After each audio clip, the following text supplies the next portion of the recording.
So, hello everyone. So, today we will discuss about the biocompatibility of biomaterials. So, we will quickly review the last lecture. So, in the last lecture we discussed about the cell adhesion mechanism which are mediated through different proteins including the cell receptor proteins, ECM proteins, then also some pre-adsorbed protein. We discussed cell adhesion molecules which participate in the cell and cell surface interaction. So, we discussed there are 5 different classes: integrins, catherines, selectins, immunoglobulin and mucin. So, we discussed one example like integrins. So, they are 24 heterodimeric structure. So, integrin units attaches with the cell through the cell membrane, and its one end attached with the cell adhesive protein, let us say fibronectin, which is the part of extracellular matrix. Now, this fibronectin, one side it has attached to the integrin and other side it will attach to the surface. So, that is why the cell surface interaction take place and it is mediated by different proteins. So, in many times in absence of protein, cells secrete the protein to facilitate the cell attachment, and in the absence of anchorage or attachment, the cell death takes place. You can say the cell apoptosis. So, followed by that we discuss, as there is an interaction of cell with the surface, so there we discuss different intermolecular forces, and also we saw the DLBO theory, how it includes both attractive and repulsive part which is applicable to the cell surface interaction. Then we calculated the work of adhesion in particularly in terms of Gibbs free energy.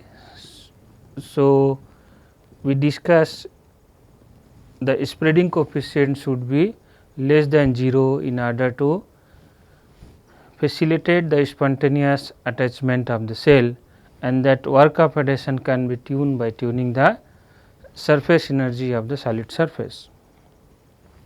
Then we discuss how we can analyze the kinetics of cell adhesion. So, we discuss the cells coming from the bulk to the interface, then from interface to the surface, then from bulk to interface it is having a mass transfer coefficient, and from that interface to surface it is having the adhesion rate and detachment rate or resorption rate.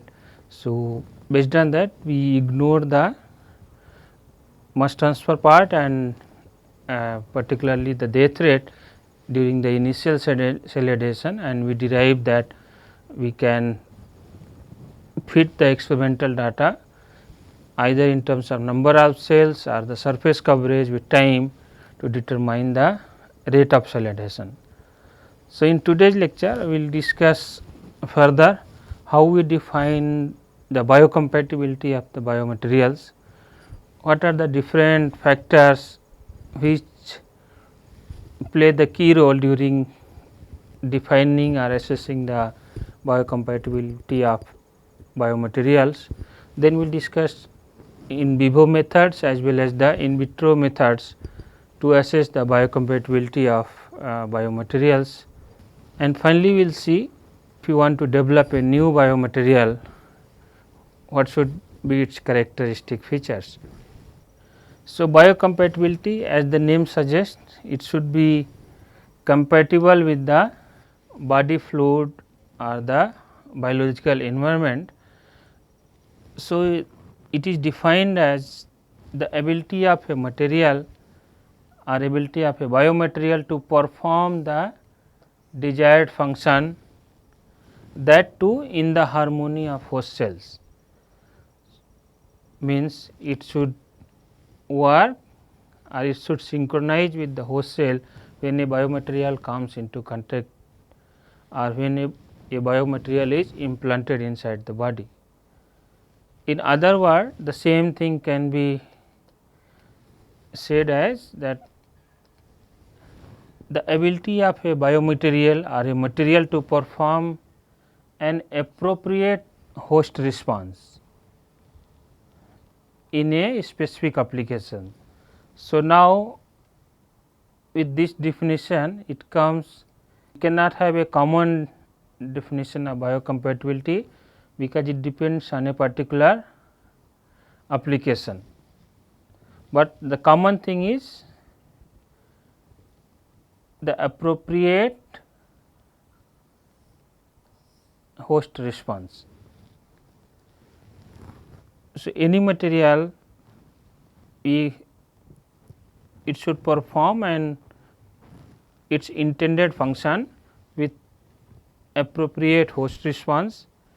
Now, what is the intended function? That will depend what is the desired application or what is the specific application. So, basically depending on the application we will define what should be the criteria for biocompatibility or what should be the criteria for the application of biomaterial as implant or other application. It depends on the biocompatibility.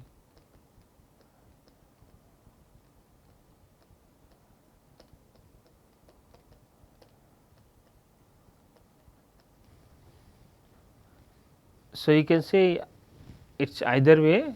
If it is biocompatible, then biocompatible for which application?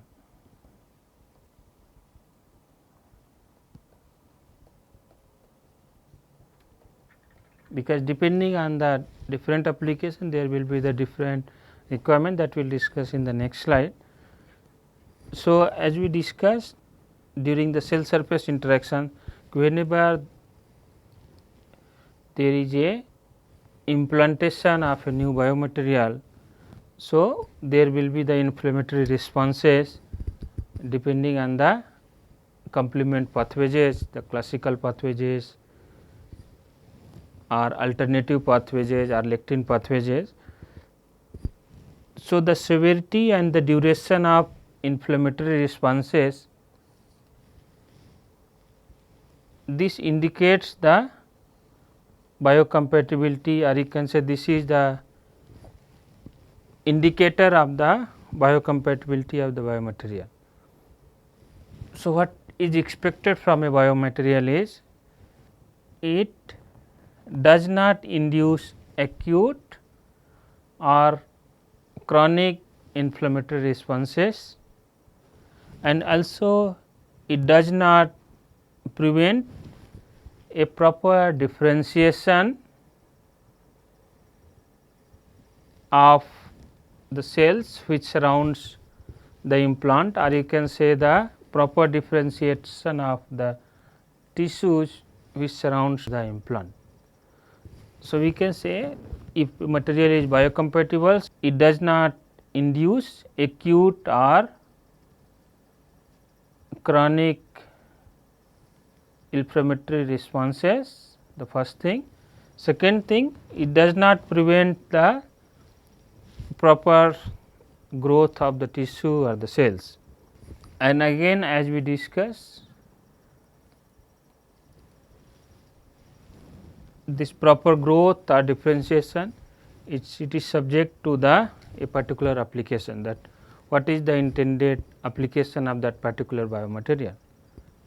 So, as we know this cell surface interaction, so as we do not have any control over the cells. So, if you want to tune the cell surface interaction, so it can be tuned by the changing the property of material, because the property of material determine or regulate the cell surface interactions, and which determine the response of host cells or the host tissue. And this biocompatibility can be relative to the what is the type of cell and what is the duration. And finally, that what the immune response and the repair mechanism. So, these are the two important things, immune response and the repair mechanism of the body govern the biocompatibility. So, the biocompatibility depends on the property of the material. Again, where it is applied, the which type of tissue or cells are exposed to the biomaterial, what is the duration of application, whether it is a implant, it is a drug delivery, it is a sensor, it is a scaffold, and in all the cases the immune response as well as the repair mechanism of the body govern the biocompatibility. So, as I told, there can be a number of application of biomaterial. So, here I have listed few important classes of materials, or you can say the biomaterials, starting from the metals. So, metals mostly used for the implants and orthopedics like dental implant, bone implant. So, we mostly use the titanium and titanium alloys, stainless steel. So, it is having a different application. So, if it is being used for the bone implant, its mechanical property, its other characteristics should match with the bone. Now, different polymers are also used. So, they are used as different body parts, different joints, or even the sutures.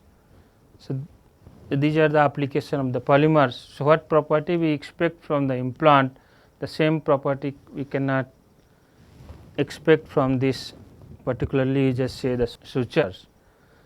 So, what happens, let us compare these two cases. So, we should have the different mechanical property.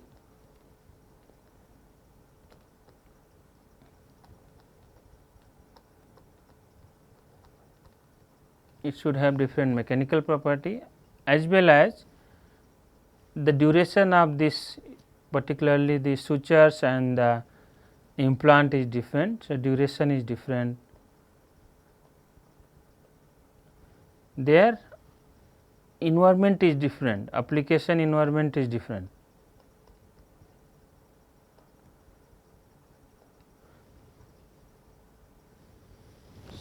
So, depending on these factors, we have to define the biocompatibility criteria for the implant will be different, and biocompatibility criteria for the sutures will be different.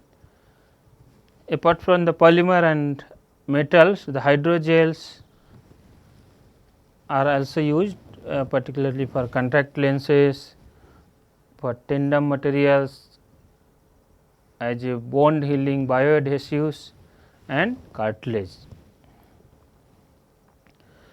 Bioresorbable materials which degrades with time. So, they are also used for the sutures, for drug delivery, and in case of orthopedic implant they are being used for the fixation devices, because when they are used as a screw or fixation, so with time they should automatically get degraded or dissolved. Same is true for the drug delivery also. In case of drug delivery, there should be sustainable release of the drug, at the same time the sustainable degradation of the material should also take place parallel or simultaneously with the release of the drug. Apart from this, the ceramics and glasses are also used, particularly for eyeglasses, tissue culture, plate, tissue culture, flask. This in dentistry, especially for the filling of the dental, we use various ceramics like hydroxyapatite and some other its combinations.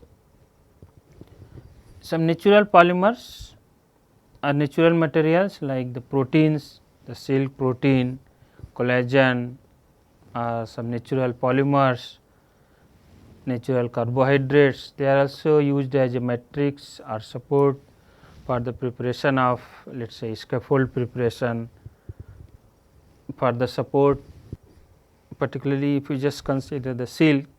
The silk is a protein which can be mixed with other polymers or hydrogels to improve its biocompatible properties or improve its biocompatibility. Apart from this individual, we can also make the composites. So, particularly let us consider the polymer composites. So, polymer composites, polymer can be reinforced with the fibers or it can be reinforced with the some particles. So, in that way we can improve its mechanical, physical as well as the chemical property of those composites. So, few example of the composites for the fracture fixation and this joint replacement like knee joint replacement and so on. So, now if you consider these are the different classes of materials or biomaterials. So, we cannot have common criteria. Of course, there will be some criteria that common criteria is no immune response as well as the proper repair mechanism, but the other criteria it will differ from the application to application or even it vary from the material to material. So, how do we assess the biocompatibility? So, we go for both in vitro as well as the in vivo analysis. So, we start with the in vitro analysis. So, in vitro approach estimate the compatibility of material with specific cell types or specific cell line, and it does not involve immunological component similar to body, because we are performing in vitro.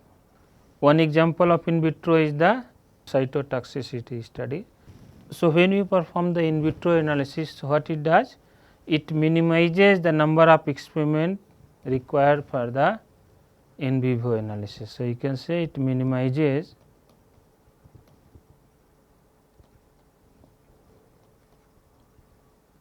the animal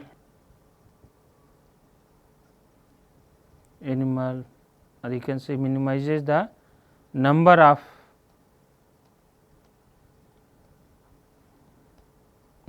animal studies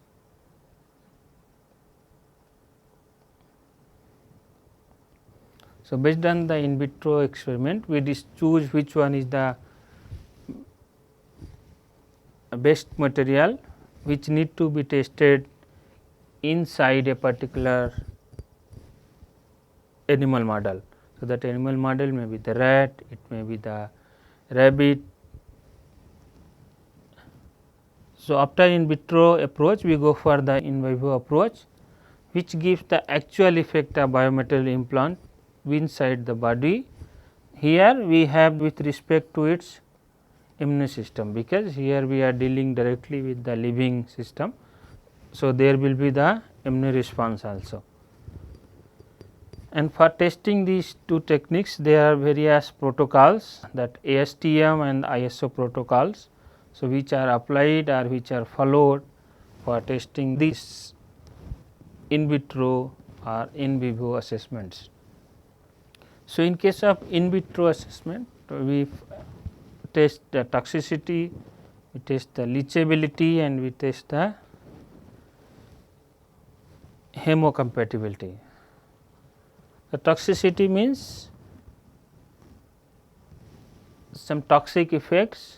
So, toxic effect may be the death or the killing of cells, or you can say the some alteration of the membrane permeability or some inhibition of the enzymes at the cellular level. Leachability means once a biomaterial is implanted, it releases some metal ions or some its chemical constituents, chemical compounds which may be toxic. So, what you have to do? You have to keep them in some simulated medium. So, we use the simulated fluid.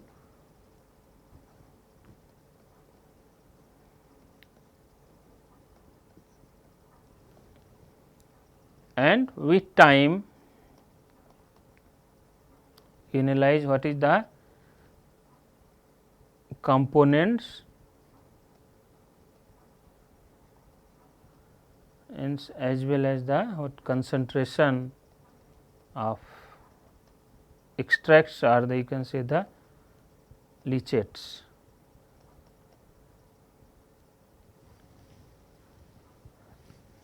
So, in this way we analyze the leachability. And the next is the hemocompatibility, or you can say the blood material, or you can say the blood leachate interaction. So, you can say this is like a blood material interactions.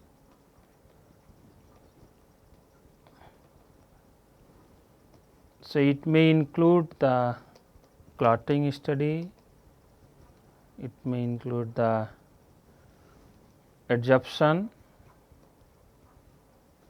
because blood contains lot of serum proteins. Also, it may include the platelet adhesion.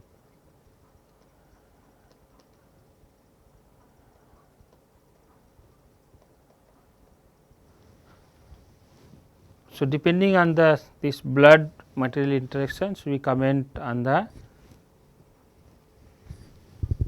compatibility, or you can say the biocompatibility of the material. So, it is desired that it should give the favorable interactions with the material. It should not leach out the toxic compounds, as well as it should have no or cytotoxic effect, or you can say it should be cytocompatible. So, for cytocompatibility, we apply, or you can say the cytotoxicity, we apply three different methods: direct contact, agar diffusion, or the MEM elution. So, in case of direct contact, we grow the cells, then we put the material directly into contact the cell for certain time, then we analyze the cells, how many cells are dead, life, and other its biochemical features. Similarly, in case of agar diffusion, we grow the cell, put the agar to solidify, then we put the material over the agar or on the agar, and we incubate for certain time to see how the cells behaves, whether cells are surviving or they are dead due to the presence of the foreign material. And similar to that, in case of elution, we first elute the leachate or extracts in the media, then we grow the cells and put that media with that extracts or leachates, and then we incubate for certain time interval to analyze the behavior of the cells. So, as we discussed, in case of direct contact, first you grow the cells in the petri dish or petri plate, then you place the samples directly on the cell, incubate for let us say 24 hour, 37 degree centigrade in a CO2 incubator with a controlled humidity and CO2 level.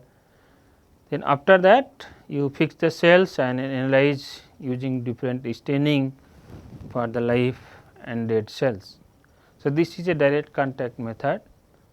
Agar diffusion method, it is very similar to the direct contact method, only difference is after the growing cell on the plate, we pour the agar over the cells and wait till it is solidified, and once it is solidified, then we place the samples, we incubate it, and we follow the similar procedure as we discussed for the direct contact. Now, in case of elution method, we are having first step is we have to extract in the serum free media, or we can also use 0.9% saline. Then you have to separately grow the cells in the petri dish or petri plate. Then after that, you have to add the extract to that cells, and we have to incubate here for a bit longer time, that is about 48 hours. Then you have to fix and analyze the live and dead cells. So, these are the three methods, that direct contact, agar diffusion, or the elution method. So, once we got the exposed cells or incubated cells, so one method is the MTT assay to analyze the cytocompatibility or cytotoxicity. So, if a cell is metabolically active, it produces NADPH, which is depend on the mitochondrial dehydrogenases for controlling the electron flux. Okay. So, what it says, if it is a active cell, then it will have presence of dehydrogenases. Now, what happens, MTT is a dye which have this diphenyl tetrazolium bromide group, and the presence of dehydrogenases, it reduces it to form the pharmajan. So, this tetrazolium converted to the, or you can say reduced to the pharmajan, and now this initially this MTT was yellow color, and after the reduction it becomes purple color. So, here you can see in the healthy cells or live cells, it will have this succinate dehydrogenase, and this succinate dehydrogenase particularly works, or you can say reduces the MTT to the pharmajan crystals.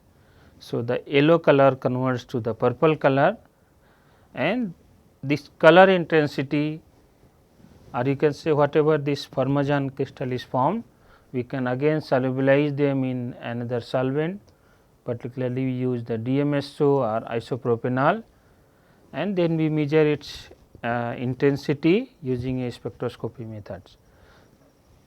So, what happens, the amount of the pharmajan crystal form is directly proportional to the cell viability. So, how we incubate cell with the biomaterials, then after certain time intervals, 1 day, 3 day, 5 days, 7 days, we add the MTT, then we incubate for 4 hours for its reduction, or you can say the formation of pharmajan crystals. Then we dissolve the pharmajan in some solvent like DMSO, and then we measure the absorbance using a multiplate reader. As it is a purple color, we use the 570 nanometer. So, the intensity of the purple colored pharmajan solution, this is important here, is directly proportional to the number of viable cells. So, in this way we analyze the cell viability, or you can say the cytotoxicity or the cytocompatibility.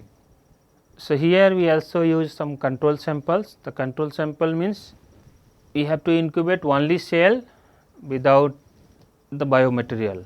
So, in that case whatever intensity will come, that we consider as a control, and control means in the absence of any foreign material, and with respect to those growth of cell in the presence of material, whether it is increasing or it is decreasing. So, it is expected it should not be less than 80 to 90%. The cell viability as compared to control, it should be always higher than 80 to 90%. Even sometime if your material is also helping in the cell proliferation, so it may be much higher, it may be 200%, even 300% as compared to control. So, the advantage of this method is MTT can be reduced by different type of cells. So, this method is applied to different cell lines, it may be the fibroblast, osteoblast. So, whatever different type of cell lines you take for a particular application, that MTT can be applied. So, it is relatively inexpensive and it is a reliable method to assess the cell viability, and the procedure is simple and it is quite a reproducible method. But the issue is in the protocol we have to resolubilize the pharmajan crystal or the product. So, that is a tricky part, and especially when there is a low metabolic activity, then we require the higher number of cell to get the desired intensity of the color. So, after in vitro analysis or assessment, we have to see which is the better sample or the best sample, then we go for its in vivo assessment. So, in vivo assessment, they are tested within the living organisms in order to assess, you can say, the actual or the real biocompatibility. So, different models are used, mostly use the animal model, but plant models as well as the even human models can be used for the in vivo assessment. So, in this case, the biomaterials or the foreign materials are administered or implanted within the body, and with time you analyze what is the different interaction with the host tissue or host cell. This analysis gives the idea that what is the response of body to the implant if you are going for its commercialization of that particular implant. So, this is very important. So, whenever a new biomaterial is prepared or synthesized, then we have to go for in vivo assay to confirm its response to the body and its suitability for the full scale applications. So, in case of in vivo assessment, so we can see have the skin irritation test, sensitization test or implantation test. Also we can have the systematic toxicity test. So, here the advantage of this in vivo assessment is we are getting the complete response of body and effect with time which is desired for its actual application, but its demerit includes that after the testing we have to sacrifice that particular animal model. And as compared to the in vitro analysis, this takes longer time. It starts from the a few weeks, 3 to 4 weeks, and it goes up to the several months. So, it is a in vivo analysis is a time taking process. So, during the animal studies, there should be the interaction of material with the regulatory, parenchymal, stromatal and the vegetative cell types with implant. Then there should be also the paracrine and the endocrine factors acting on the cell around the implant. So, paracrine means that they regulate the cell cell interaction, and endocrine means they regulate the inside the body or the cellular environmental interactions.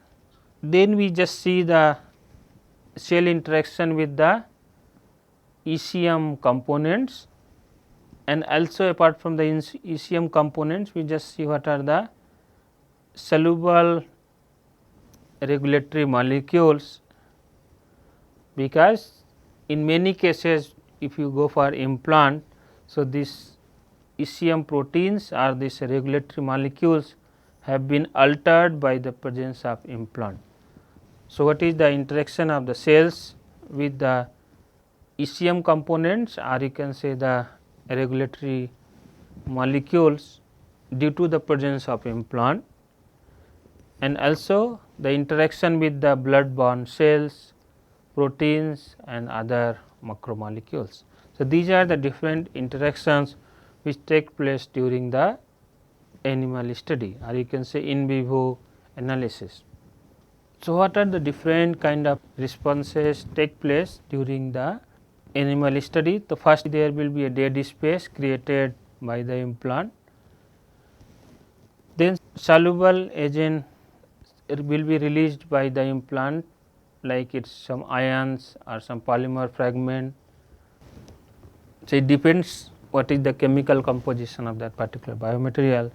Also we have the insoluble particle materials, like because of some wear there will be generation of some debris. Then there should be some chemical interactions of biological molecules with the implant surface. So, it includes the surface protein interactions, adhesive protein and cell surface interaction, cell surface interaction. Then also there will be the alteration in the strain distribution of the tissue. This may result because of the mismatch in the mechanical property, or you can say the modulus of elasticity between the implant and the surrounding tissue, and also it may come because due to the moment of the implant relative to the surrounding or the nearby tissues. So, because of some you can say mechanical incompatibility, there will be the alteration in the strain distribution in the tissue, and these factors combine together and give the result, or you can say the holistic response for this in vivo analysis. So, what we analyze during the in vivo assessment? So, we analyze the histology or histochemistry. So, we analyze the relative number of what are different cell types, what is the amount of the ECM components around the implants. We also analyze the presence of lysosomal enzymes, which represents or which indicates about the macrophages. Also we analyze alkaline phosphatases, which indicates about the cell proliferation activity. We also go for the immunohistochemistry. So, we apply this antibodies, let us say monoclonal or polyclonal antibodies to specifically stain a particular molecules. It may be in the membrane, intracellular or extracellular molecules. Then after applying the antibodies, we can analyze using the fluorescence microscopy or some other techniques. Apart from that, we go for the SEM and TEM analysis. So, we analyze that ultra structural analysis, particularly with the TEM. So, we analyze the cells at the interface, and using the SEM we analyze what is we have to fix the cell, then we have to analyze what is the morphology, and also we perform some biochemistry analysis, like particularly the inflammatory mediators. As we discussed, during the inflammatory process all are mediated by different enzymes. What is the presence of those mediators that we can analyze using the biochemistry studies. Apart from that, we also go for the mechanical testing to analyze the mechanical strength or mechanical compatibility. Let us say if you are going for the bone implant, then whether its mechanical property is compatible or comparable or similar with the bones or not. So, these are the in vivo analysis. So, we discuss the in vitro analysis followed by the in vivo analysis. So, whenever we are developing a new biomaterial, so we have to first analyze its physico-chemical property, its surface property, its chemical composition, because surface property is going to regulate the surface protein and cell surface interactions. Chemical property will decide its compatibility, its leaching, how much it is toxic or not. Then cell biological requirement, what is the requirement of the cell, where we are going to apply it, which cell types are particularly for which application you are developing that material. If you are developing for the bone, you are developing for the drug delivery or you are developing for the heart valve. So, that you have to see what is the requirement. Then its mechanical property, as I told, this mechanical compatibility is very important, otherwise inflammation leading to the replacement of, or you can say the failure of implant. Also we have to see the polymer chemical limitation. So, whatever material you are using, what is its limitation, particularly from its chemistry point of view, what should be the surgical requirement during its implantation. So, nowadays different new surgical procedures are like laser surgery or some other advanced methods have been developed, and also as we know that these complement pathways, they are also activated due to presence of pathogens, especially this lectin pathway or the alternative pathway. So, we have to make sure that before the implantation the material is sterilized. So, you have to find what should be the sterilization procedure without affecting the surface as well as the bulk property of material, to avoid inducing the bacterial contamination or pathogens. So, we have to consider all these while designing or developing a new biomaterials. And finally, a biomaterial is expected to show the better biocompatibility in both in vivo as well as in vitro conditions. So, we start with the in vitro experiment, then we go for the in vivo experiments. So, I will conclude here. So, today we discuss how we define the biocompatibility, and we discuss the biocompatibility is the ability of a material to perform its intended function in harmony with the host response. So, host response will be there, but the biocompatibility criteria will vary depending on a particular application. Then we discuss how we analyze the biocompatibility. So, we started with the in vitro analysis. In vitro we consider its cytotoxicity, hemocompatibility as well as its leachability.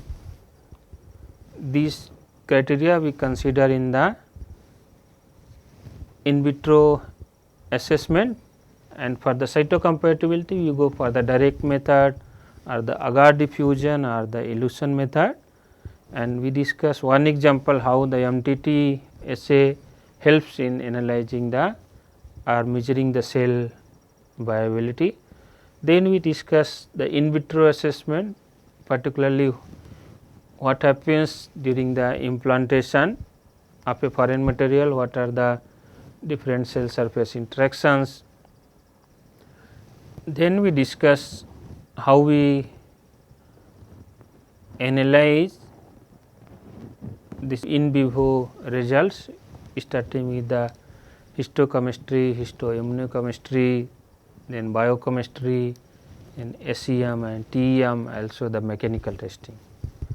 Then based on this understanding of the biocompatibility, what should be the different aspects that should be considered while developing or designing a new biomaterial. And finally, any biomaterial, it should show the better compatibility in vitro as well as in vivo conditions, which are relevant or appropriate for a particular application. Thank you.